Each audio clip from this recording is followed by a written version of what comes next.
మహమ్మద్ ప్రవక్త గారు వచ్చిన తర్వాత పరమత సహనం, అనాథులకు ఆశ్రయం ఇవ్వడం, పేదలకు ఆకలికి ఉన్నోళ్ళకు అన్నం పెట్టడం, కష్టాల్లో ఉన్నోళ్ళకు ఆదుకోవడం, అదేవిధంగా ప్రపంచ శాంతిని బోధించిన ప్రవక్తలకు ప్రవక్త మొహమ్మద్ ప్రవక్త సల్లల్లాహు అలైహి వసల్లం. అటువంటి మొహమ్మద్ ప్రవక్త గురించి ఇట్లాంటి చీడ పురుగులు మాట్లాడి ముస్లింల సహనాన్ని పరీక్షిస్తున్నారు. రామ్గిరి బాబా ఉన్నాడు, అతనికి దేశ బహిష్కరణ చెయ్యాలా లేదా ఉరి శిక్షణ విధించాలని చెప్పి మేము ముస్లింలందరం కూడా డిమాండ్ చేస్తున్నాం.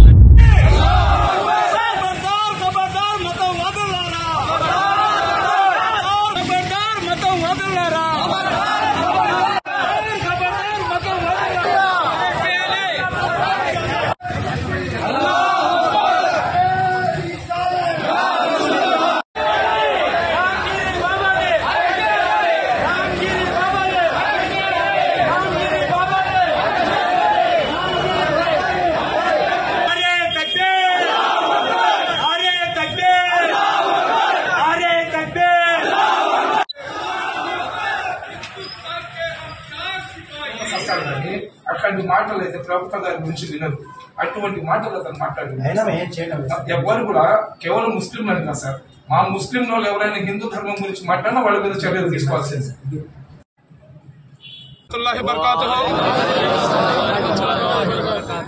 భారతదేశం నా మాతృభూమి, భారతీయులందరూ నా సహోదరులు అని చెప్పి భారతదేశంలో ఉన్న ప్రతి ఒక్కరు కూడా ప్రతిజ్ఞ చేస్తాము.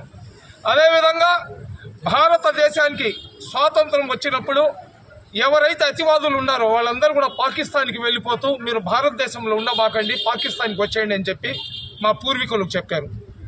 ఆ రోజు ఈ తల్లి ఒడిలో పుట్టినాము, చచ్చిపోయిన తర్వాత ఇదే మట్టిలో కలిసిపోతాం కానీ మేము పాకిస్తాన్కి రామని చెప్పి భారతదేశంలో ఉన్న వీరుల సంతతి మేము. భారతదేశం కోసం ఇతర కులస్తులు ఎన్ని త్యాగాలు చేసినారో దానికన్నా ఎక్కువ త్యాగాలు చేసిన జాతి ఇస్లాం ముస్లింల సంగతి ఎవరు మర్చిపోకూడదు. ఈరోజు హిందూ ధర్మం అనేది ఎదుటి మనిషికి సహాయం చేయడం నేర్పిస్తుంది. హిందూ దేవతలు చూడండి, ఎవరైతే భోలా శంకరుడు శివుడు ఉన్నాడో అతను విషం తాగి దేవతలకు అమృతం ఇచ్చినాడు. అదేవిధంగా తల్లికిచ్చిన మాట కోసం రాజ్యాన్ని వదులుకొని 14 సంవత్సరాలు వనవాసానికి శ్రీరామచంద్రుడు వెళ్ళాడు. అదేవిధంగా శ్రీకృష్ణుడు కౌరవులకు పాండవులకు యుద్ధం జరుగుతుంటే అర్జునుడు తన అస్త్రాలను కింద వేసేసి నా రక్త సంబంధికులు ఎదురుగా ఉన్నారు, వాళ్ళని నేను ఎలాగ చంపేదని కృష్ణుడికి అడిగితే ఈ పోరాటం ధర్మానికి అధర్మానికి జరుగుతుంది, రక్తానికి కాదు, నీ రక్త సంబంధికులు అధర్మం వైపు ఉన్నారు, వాళ్ళని సంహరించమని చెప్పి ఉపదేశం చేసింది శ్రీకృష్ణుడు.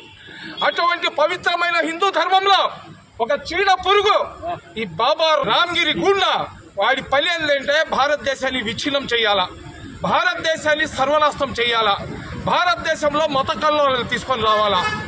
ఎక్కడో బంగ్లాదేశ్లో ఎవరో చంపుకొని సస్తుంటే భారతదేశంలో అతను భజన చేసుకోకుండా మొహమ్మద్ ప్రవక్త సల్లల్లాహు అలైహి వసల్లం గురించి మాట్లాడిన అతని నోరు పడిపోవాలా, అతను సర్వనాశనం అయిపోవాలని బిడ్డ కాడి నుంచి మహిళల కాడి నుంచి చచ్చిపోయే వృద్ధుల దాకా అతనికి శాపాలు ఇస్తున్నారు. ఎందుకంటే 1,24,000 మంది ప్రవక్తలు వస్తే చివరి ప్రవక్తలుగా మొహమ్మద్ ప్రవక్త సల్లల్లాహు అలైహి వసల్లం గారు వచ్చారు. మొహమ్మద్ ప్రవక్త గారు వచ్చిన తర్వాత పరమత సహనం, అనాథులకు ఆశ్రయం ఇవ్వడం, పేదలకు ఆకలికి ఉన్నోళ్ళకు అన్నం పెట్టడం, కష్టాల్లో ఉన్నోళ్ళకు ఆదుకోవడం, అదేవిధంగా ప్రపంచ శాంతిని బోధించిన ప్రవక్తలకు ప్రవక్త మొహమ్మద్ ప్రవక్త సల్లల్లాహు అలైహి వసల్లం. అటువంటి మొహమ్మద్ ప్రవక్త గురించి ఇట్లాంటి చీడ పురుగులు మాట్లాడి ముస్లింల సహనాన్ని పరీక్షిస్తున్నారు. కాబట్టి భారత రాజ్యాంగంలోని ఆర్టికల్ 14, 15, భారత రాజ్యాంగంలోని ఆర్టికల్ 23, ఆర్టికల్ 24లో క్లియర్ కట్ గా రాసి ఉన్నారు, మీ మతాన్ని మీరు గౌరవించుకోండి, అదేవిధంగా మీ మతాన్ని మీరు పొగుడుకోండి, కానీ ఇతరుల మతాలను కించపరిస్తే రాజ్యాంగ విరుద్ధం అవుతుంది, వాళ్ళ మీద దేశ బహిష్కరణ శిక్ష పడుతుంది. కాబట్టి ఎవరైతే ఈయన రామ్గిరి బాబా ఉన్నాడో అతనికి దేశ బహిష్కరణ చేయాలా లేదా ఉరి శిక్షణ విధించాలని చెప్పి మేము ముస్లింలందరం కూడా డిమాండ్ చేస్తున్నాం. మహాప్రవక్త మొహమ్మద్ ప్రవక్త కేవలం ముస్లింలకు ప్రవక్త కాదు, అతను రహమతుల్ ముస్లిమీన్ కాదు, రెహమతుల్ ఆలమీన్, ఈ విశ్వంలో ఉన్న అందరికి అతను ప్రవక్త. కాబట్టి రామ్గిరి బాబా ఒళ్ళు దగ్గర పెట్టుకో.